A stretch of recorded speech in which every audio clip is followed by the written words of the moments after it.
Bonjour à tous, bienvenue sur France 3, bienvenue surtout à Monaco. Nous allons vivre ensemble la première des 14 épreuves du championnat du monde des rallyes. Le championnat du monde des rallyes, c'est un monde extraordinaire avec des magiciens du pilotage. Faire connaissance avec eux, ce monde incroyable, regardez des images souvent époustouflantes. Le rallye de Monte-Carlo, Marcus Gronholm, le champion du monde en titre, au centre d'une photo de famille, tous les pilotes du WRC qui ont posé jeudi après-midi après les essais, après le check-down. Monaco célèbre pour son rallye de Formule 1 et pour son rallye 71e édition de cette épreuve mythique difficile, avec de la neige, du verglas, un rallye où Peugeot n'a jamais brillé et un rallye dans lequel on peut se retrouver dans des situations délicates. 367 km de spécial, très exactement, répartis en 14 secteurs sélectifs qui se déroulent sur 3 jours. Vendredi, près de Gap et autour de Nice et Monaco. Pour le week-end, Marcus Gronholm, Gilles Panizzi, Richard Burns, voici les 3 pilotes de l'écurie Peugeot qui va être confronté cette saison à Citroën. Colin McRae, l'Écossais, associé à Carlos Sainz, ainsi que Sébastien Loeb. Voilà 3 pilotes de pointe. Ford représenté également avec Marco Martin, François Duval le Belge et Hirvonen. Peter Solberg pour Subaru. L'autre voiture étant confiée au quadruple champion du monde Tommi Mäkinen. Une équipe coréenne, Hyundai, avec l'allemand Armin Schwarz et le belge Freddy Louax. Une écurie tchèque avec Tony Gardmeister et le français Didier Auriol. Voici Gardmeister. Vous le voyez, du beau monde. Cela promet un championnat exceptionnel. On espère que ça vous a donné envie d'en voir plus. Dans quelques instants, justement, on se retrouve avec Sébastien Loeb. Sébastien, c'est un rallye mythique, le Monte-Carlo. Comment est-ce que vous le définiriez parmi toutes les autres épreuves du championnat du monde? C'est un rallye déjà très difficile aussi parce que c'est le rallye où on a le plus de changements d'adhérence. Habituellement, un rallye, ça se déroule soit sur la terre, soit sur l'asphalte, soit sur la neige, alors qu'ici, on a de la neige, de la glace, de l'asphalte, du mouillé, du sec. Donc c'est vraiment très difficile. Il y a le choix de pneus qui est très délicat aussi. Il y a de gros pièges des fois parce que quand on arrive sur du sec et qu'il y a de la glace, il faut vraiment anticiper. Et donc c'est un rallye très délicat. Alors avec un gros désir de revanche par rapport à ce qui vous est arrivé l'an dernier, vous aviez été déclassé après avoir remporté la course. Sur tapis vert, ça s'était joué. C'est quoi l'état d'esprit? Non, c'est pas un esprit de revanche. Je veux dire, bon, ça s'est passé comme ça. Quelque part, l'équipe a fait une erreur l'année dernière en changeant les pneus dans un endroit où c'était interdit. Ça pouvait rien nous apporter, mais bon, il y a un règlement, c'est fait pour être respecté. Donc non, c'est pas un esprit de revanche. De toute façon, l'année dernière, ce que je voulais absolument, c'était prouver que j'étais capable de faire. On avait prouvé que dans les spéciales, on était les plus rapides. Après, il y a une décision qui a fait que ça s'est passé autrement, mais c'est pas grave. Je reviens ici. Bon, c'est sûr que moi, je suis motivé, j'ai envie de bien faire, mais c'est pas vraiment une revanche. Motivé, le mort dans le couteau entre les dents. On va voir comment ça s'est passé pour vous. Sébastien, le résumé de la première journée de ce Monte-Carlo.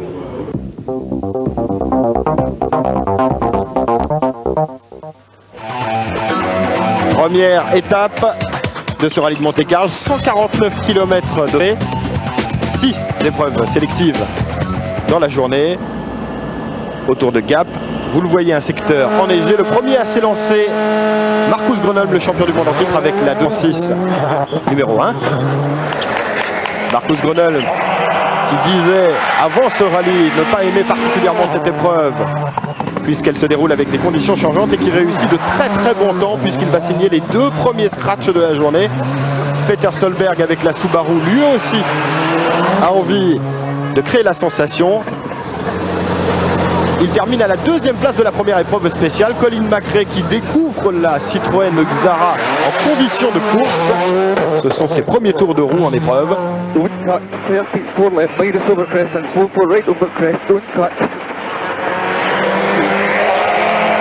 Et l'Écossais se déroule particulièrement bien. Tommy McKinnon, par contre, lui, cale dès le premier mètre. Mauvaise entrée en matière, mauvais début de journée pour le Finlandais. Vainqueur des 4 dernières éditions du Monte-Carlo. Et vous allez voir que la journée n'est pas finie, une sale journée pour Tommy McKinnon et Subaru. Mauvaise journée également pour les frères Panizzi, mauvais choix de pneumatique, ils sont partis sans clou alors qu'il y a du verglas et de la neige. Résultat, une grosse touchette et 10 minutes perdues lors de... Cela va mal. Ça a été bon jusque, tu sais, quand on a touché à l'arrière la corde. Non, on a touché là. On va quand même changer la roue. Hein, là. Ça me gêne vachement quand même. Combien on fait? 19,04. Par contre, tu as été très vite jusqu'à là, tu as été très vite. Après, j'ai perdu beaucoup. Hein. Ouais. Sur la glace, sur la glace, on était un peu arrêté. 10 minutes. Gilles et Hervé sont très loin au classement général. Très loin de 7 hommes. Marcus Gronholm, très à l'aise évidemment sur la neige. C'est le secteur qu'il affectionne particulièrement. Également de la Citroën Xara de Colin McRae. Carlos Sainz aussi découvre cette équipe Citroën qu'il a rejoint il y a quelques semaines. Et dans la deuxième spéciale de la journée, entre Célonais et Bréziers, il va partir à la faute. Une légère touchette, sans conséquence autre que d'avoir perdu 18 secondes. Et au même endroit, quelques instants plus tard, Peter Solberg a failli commettre la même erreur que l'Espagnol.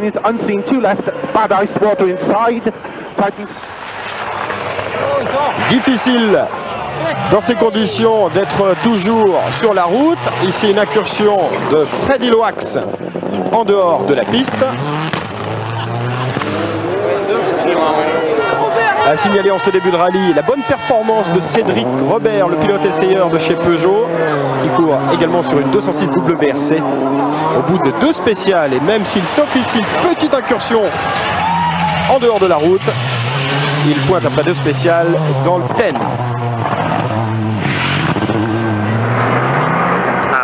Premier abandon de ce rallye de Monte-Carlo, Tony Gardmeister sur la Skoda Octavia, doublé ici par Sébastien Loeb. Sur casse moteur, Gardmeister est obligé d'abandonner. Par contre, cela va plutôt bien pour le Français Didier Auriol. L'équipe, après une année de pause, l'équipe Skoda, après les 2 premières spéciales, Marcus Gronholm compte déjà 37 secondes d'avance sur McRae.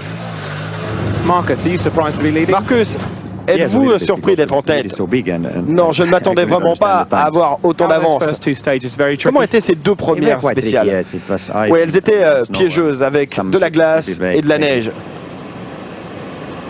De la glace et de la neige, tant de la sérénité du côté de Marcus Gronholm, qui maîtrise son sujet. Le champion du monde sacré en 2000 et en 2002 est parfaitement à l'aise, se permettant même quelques facéties avec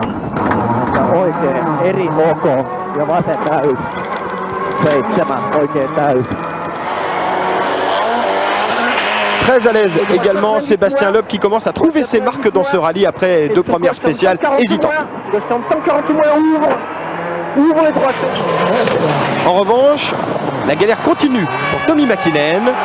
Après avoir calé lors de la première spéciale, il se bat maintenant avec son système de freinage. Il n'a plus que le frein à main à utiliser.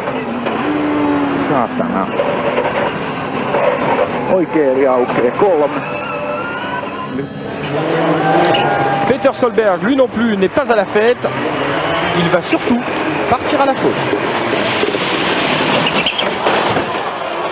Un choc violent au moment de prendre ce pont. Résultat, le radiateur est percé, même si Peter Solberg peut repartir avec la Subaru. Nous sommes dans la 4e spéciale, celle de Célonais, 22 km et des conditions toujours difficiles d'adhérence. Ici, c'est Marco Martin sur Ford qui sort sans aucune conséquence. Ce ne sera pas la même chose pour François Duval, également sur Ford, quelques minutes plus tard. Vous le voyez, les secteurs encore très enneigés. Et Duval va vraiment aller taper très fort.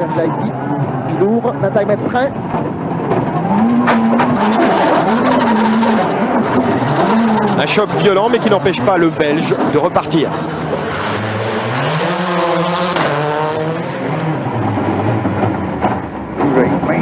Nous voici à bord de la voiture de Colin McRae, la Citroën Xara.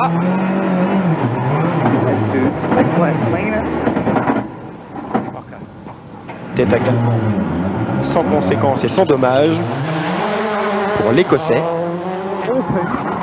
Richard Burns par contre a bien du mal à trouver son rythme dans ce rallye de Monte-Carlo.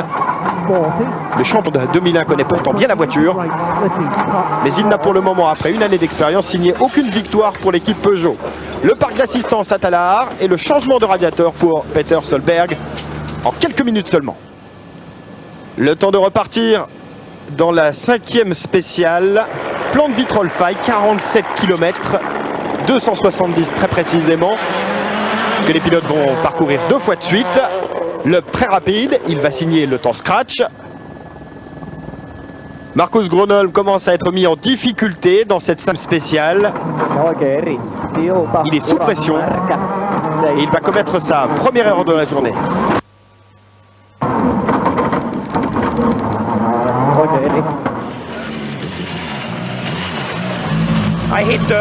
J'ai heurté la barrière du pont, je suis arrivé un petit peu trop vite, il y avait de la glace et de l'eau.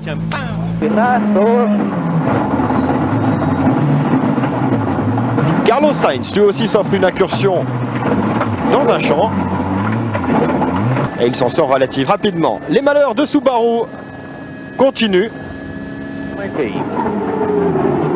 avec Peter Solberg qui va se sortir exactement au même endroit que Marcus Gronholm. La voiture est endommagée beaucoup trop pour pouvoir continuer, c'est l'abandon. Chez Subaru, carrément la soupe à la grimace. Quelques minutes plus tard, c'est Tommi Mäkinen qui va sortir. Le Finlandais se retrouve coincé. Le rallye pour lui est terminé. Un feu de bois pour se réchauffer. La dernière spéciale se déroule en partie de nuit, en fin de journée, entre chien et loup comme on dit. Avec une fin d'étape rapide, très rapide, surtout pour les 2 Citroën. Colin McRae se lâche. Guy Frecklin, le team manager de Citroën, dira de lui d'ailleurs, juste à la fin de la journée, qu'il a enfin trouvé le mode d'emploi de la Citroën Xara. Et après 47 km 270, Colin McRae et Sébastien Loeb vont terminer avec le même temps. Ils réalisent tous les deux donc le temps scratch est exceptionnel après plus de 30 minutes de course. Avec 3 meilleurs temps en 6 spéciales, Sébastien Loeb et Daniel Elena pointent le museau de leur Xara à la 2e place du général. Pour Daniel, spécial terminé. Ouais, c'est sûr, je suis très content parce qu'en début de course, on a eu du mal. La route se salissait très vite après le passage des premières voitures qui nous envoyaient de la neige sur la route en coupant les trajectoires. Et puis là, vers la fin de la journée, ça se passe beaucoup mieux. On est dans les mêmes conditions que les autres. On a fait des super temps vers la fin. On est remonté à 20 secondes de Gronholm, on est 2e, donc pour l'instant, ça se passe pas mal. Le classement issu de cette première étape, Marcus Gronholm, 20 secondes d'avance sur Sébastien Loeb, 3e, Colin McRae, une Peugeot, 2 Citroën.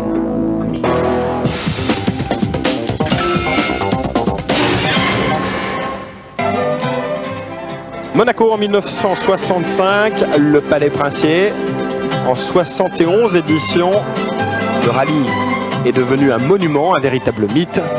Vous vous souvenez peut-être de ces Austin Mini, des Lancia. De grands pilotes se sont imposés dans cette épreuve monégasque.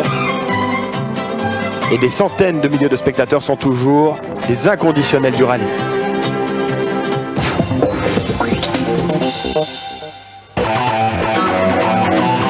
La 2e journée de ce rallye de Monaco, 114 km de spécial dans l'arrière-pays niçois.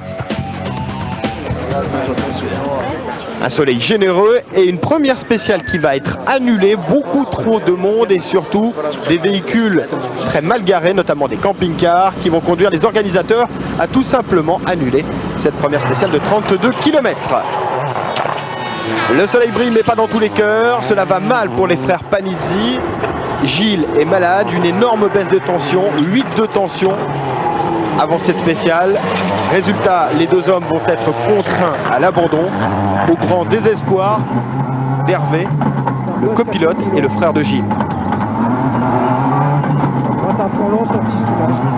Je suis très déçu parce que bon, déjà je trouve que j'ai pas rempli mon rôle de copilote, et plus de la psychologie.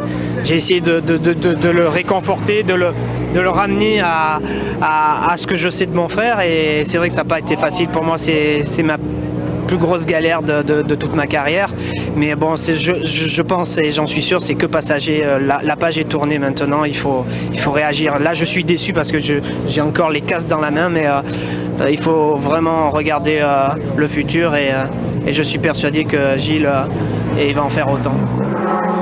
En revanche, tout va bien pour Didier Auriol, le pilote français vainqueur ici en 1994. C'est le dernier français d'ailleurs à avoir gagné le Monte-Carlo. Didier Auriol prend bien en main sa Skoda Octavia. Je dirais que globalement j'étais très satisfait de la voiture, j'avais pas de problème de feeling, la voiture va bien. J'ai eu un petit souci quand même, on avait beaucoup d'épingles au frein à main, et à chaque fois que je tirais le frein à main, j'avais le moteur qui calait. Et à chaque fois on a réussi, avant de s'arrêter complètement, à faire repartir le moteur. Donc on n'a pas trop perdu de temps, on a limité les dégâts. Je sais qu'on a perdu 2-3 secondes, donc on a réussi à passer tout ça sans problème. Mais c'était bien, on a fait un temps très bien.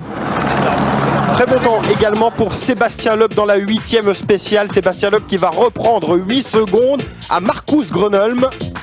Vous le voyez sur cette animation en 3 dimensions. Sébastien Loeb qui pointe désormais à seulement 12 secondes du géant finlandais. Et un géant finlandais qui va commettre en ce samedi sa 2e grosse erreur. Nous sommes dans la 9e spéciale des 4 chemins, 32 km. Nous sommes 6 km après le départ.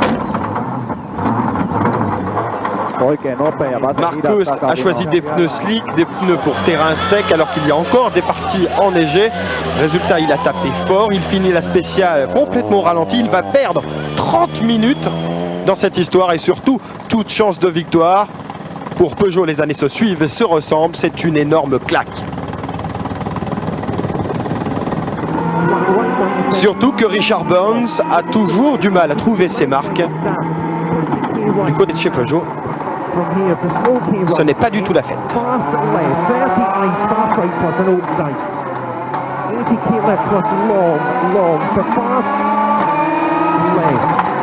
Et sincèrement, je trouve un petit peu ça monotone, que je sois obligé pour la 4e année consécutive à trouver des excuses, à trouver des raisons qui existent au demeurant, qui sont toutes valables, mais enfin ça commence à me lasser un petit peu cette affaire.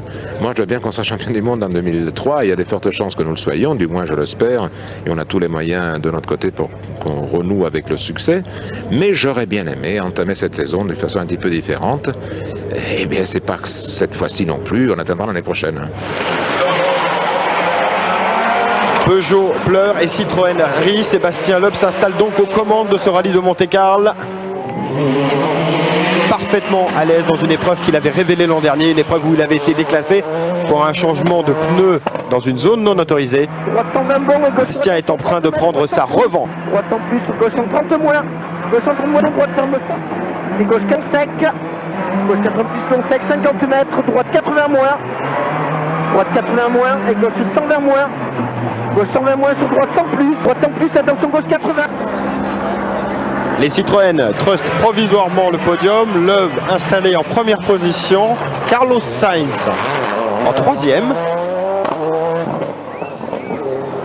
L'Espagnol courait chez Ford l'an dernier. Tout comme Colin McRae, l'Écossais, qui pointe lui à la 2e place du classement général à l'issue de cette 2e journée.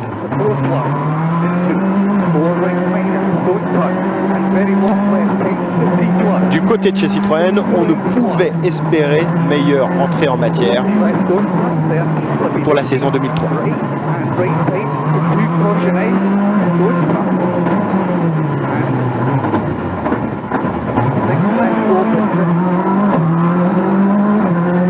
ce rallye est vraiment tellement difficile qu'au niveau des positions, il était vraiment très difficile de tirer des plans sur la comète. Mais en tout cas, j'espérais bien qu'on serait dans le coup et qu'on serait à la bagarre avec les meilleurs. Le classement à l'issue de cette deuxième journée du rallye de Monte-Carlo, Sébastien Loeb devant Colin McRae et Carlos Sainz, 3 Citroën aux 3 premières places, Marco Martin 4e, Richard Burns 5e. Le col de Turini, synonyme de nuit et de passage spectaculaire, des dizaines de milliers de spectateurs. Regardez ce passage de la 205 Turbo 16 ou de cette Lancia Stratos. Désormais, les pilotes le passent de jour, mais il y a toujours autant de spectacles.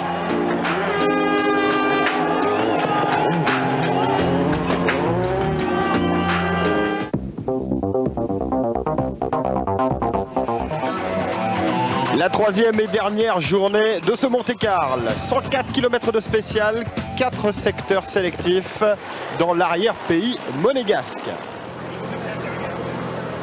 Loeb est en forme avec plus d'1 minute d'avance. C'est vrai qu'il va se contenter, entre guillemets, de gérer sa course. Il a choisi des pneus intermédiaires, neige légèrement cloutée sur l'intérieur. Des passages raisonnables, notamment ici dans le Turini, le col de Turini, où beaucoup de spectateurs ont lancé des boules de neige pour rendre les conditions un petit peu plus difficiles. Sébastien va quand même remporter la 11e spéciale et il entrevoit la victoire. On y pense, hein, c'est sûr qu'on y pense depuis hier déjà, hein, mais on essaye de faire abstraction et justement de rester concentré, de pas y penser, de continuer à rouler proprement, sans prendre trop de risques, sans perdre trop de temps. Ça a bien marché ce matin et puis voilà, donc ça se passe. Par contre, cela a un peu moins bien marché dans la 11e spéciale entre Sospel et La Bolène par le Turini, 32 km pour Carlos Sainz. Un problème de roulement qui va lui occasionner quelques soucis de freinage. Résultat, Carlos Sainz va perdre la 3e place au profit de Marco Martin, l'Estonien, sur Ford. Citroën n'occupe plus que les 2 premières places du classement. Mais l'assistance Citroën fait bien les choses puisqu'en repartant du parc à Monaco, Carlos Sainz va réaliser le scratch et du même coup cela lui permet de reprendre la 3e place du classement général. Premier donc Sébastien Loeb, 2e Colin McRae, 3e Carlos Sainz. Un triplé extraordinaire pour la marque au chevron. Et pour Sébastien Loeb, c'est la 2e victoire en championnat du monde après celle obtenue en Allemagne l'an dernier. 90 à la maison. Et attention, Sébastien Loeb qui tient enfin sa victoire dans le Monte-Carlo.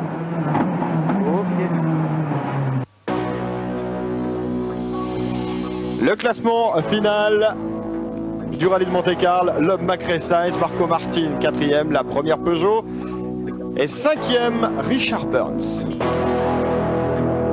Voilà pour cette magnifique victoire de Sébastien Loeb dans ce rallye de Monte-Carlo. Sébastien qui sera l'invité en duplex de Stade 2 à partir de 18h08 sur la 2, donc dans un instant sur la 3 du patinage artistique avec le gala des championnats d'Europe commenté par Nelson Montfort et Annick Dumont, direction Malmö, direction la Suède. Et c'est en Suède que nous nous retrouverons dans 15 jours pour la 2e épreuve du championnat du monde des rallyes. La Suède est une épreuve magique avec des forêts magnifiques, avec de la neige, évidemment, des pistes superbes. Ça s'annonce vraiment merveilleux. Bonne fin d'après-midi sur la 3 et à très très vite pour le championnat du monde des rallyes.